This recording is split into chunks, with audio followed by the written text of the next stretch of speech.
আসসালামু আলাইকুম। লাহোর কালান্দার্সকে নিয়ে এখন বাংলাদেশি ফ্যানরা স্বপ্ন দেখতে পারে, কারণ লাহোর কালান্দার্সই একমাত্র টিম যে টিমে বাংলাদেশের ৩টা প্লেয়ার রয়েছে। তিনটা প্লেয়ারকে নিয়েছে এবার পিএসএল এর লাহোর কালান্দার্স, এবং সেই টিমে যারা রয়েছেন তারা তো জানেন কতটা হট ফেভারিট বাংলাদেশি ফ্যানদের কাছে।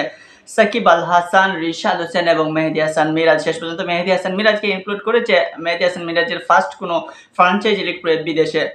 সো সেই লিগে লাহোর কালান্দার্স এখন পর্যন্ত মিরাজ যাওয়ার পর থেকে কিংবা রিশাদ হোসেন যাওয়ার সেকেন্ড টার্ম যাওয়ার পর থেকে আর বাংলা সিরিজ পর এখন পর্যন্ত মেহেদী মিরাজ একাদশে জায়গা পান নাই। যদিও সাকিব আল হাসান 2টা ম্যাচ খেলেছেন, 2টা ম্যাচের মধ্যে আশানুরূপ তেমন পারফরমেন্স না করতে পারলেও সেকেন্ড ম্যাচে কিন্তু যে কোয়ালিফায়ার এলিমিনেটর ম্যাচে কিন্তু তিনি একটা ওভার করেছেন, সেই এক ওভারে 4 রান দিয়ে একটা উইকেট নিয়েছেন। সেখানে জেমস বিন্সের মহামূল্যবান উইকেটটা নিয়েছেন।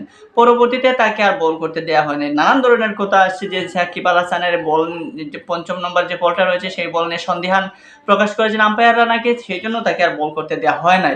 আসলে সাকিব আল হাসানের এই বলটা নিয়ে এত সন্দিহান কেন জানি না। সাকিব আল হাসান রিসেন্টলি তিনি পরীক্ষা দিয়ে এসেছেন এবং সেই পরীক্ষায় তিনি উত্তীর্ণ হয়েছেন যে তার বোলিং অ্যাকশনে কোনো সন্দেহ নাই। সো সেখানে গিয়ে তারপরও পিএসএল এর এই মাঠ কর্মী, এই আম্পায়াররা সেখানে তার সন্দেহ প্রকাশ করায় পরবর্তীতে আর তাকে বল করতে দেওয়া হয় নাই। এখন আজকে যখন কোয়ালিফায়ার ম্যাচে, সেই কোয়ালিফায়ার ম্যাচে যখন ইসলামাবাদ ইউনাইটেডের বিপক্ষে ম্যাচ, সেই ইসলামাবাদ ইউনাইটেডের মতো একটা শক্তিশালী টিম, শাদাব খানের এই টিমটা দুর্দান্ত খেলে আসছে।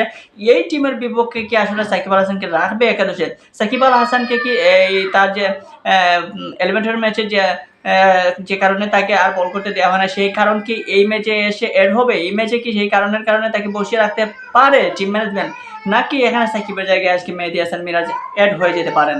যদি এলিমিনেটর ম্যাচে সাকিব আল হাসানের সেই সন্দেহিত বোলিং অ্যাকশনের যে একটা ত্রুটি বা বোলিং অ্যাকশন নিয়ে এক ধরনের কথাবার্তা হচ্ছে, সেই কথাবার্তার কারণে যদি শাহিন শাহ আফ্রিদিরা এই ম্যাচে কোয়ালিফায়ার ম্যাচে যদি ইসলামাবাদ ইউনাইটেডের বিপক্ষে না রাখে, তাহলে সাকিবের জায়গায় কে খেলতে পারেন? রিশাদ নাকি মিরাজ? রিশাদ নাকি মিরাজ, এটা হতে পারে প্রশ্ন। এখানে খুবই বিচক্ষণতার সহিত টিম গঠন করতে হবে শাহিন শাহ আফ্রিদিকে কিংবা লাহোর কালান্দার্স টিম ম্যানেজমেন্টকে।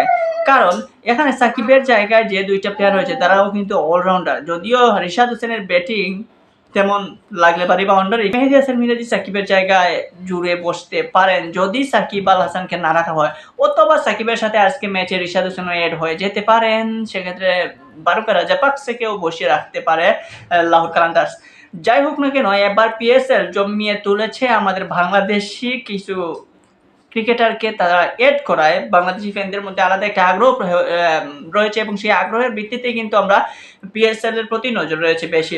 সো এখন আইপিএল আর পিএসএল এর যে ধামাকা চলতেছে, সেই ধামাকার মধ্যে দুই দিকেই নজর, দুই দিকে ফ্যান ফলোয়াররা সবসময় ফলো রাখে। তারপরেও কিন্তু বাংলাদেশি ক্রিকেটার যেখানে সেখানে কিন্তু আমরা হুমকি হয়ে পড়ি। বাংলাদেশি ক্রিকেটার যেখানে সেখানেই আমরা চাই থাকতে, সেখানে সেইটাই নিয়েই আমরা বেশি কথা বলে।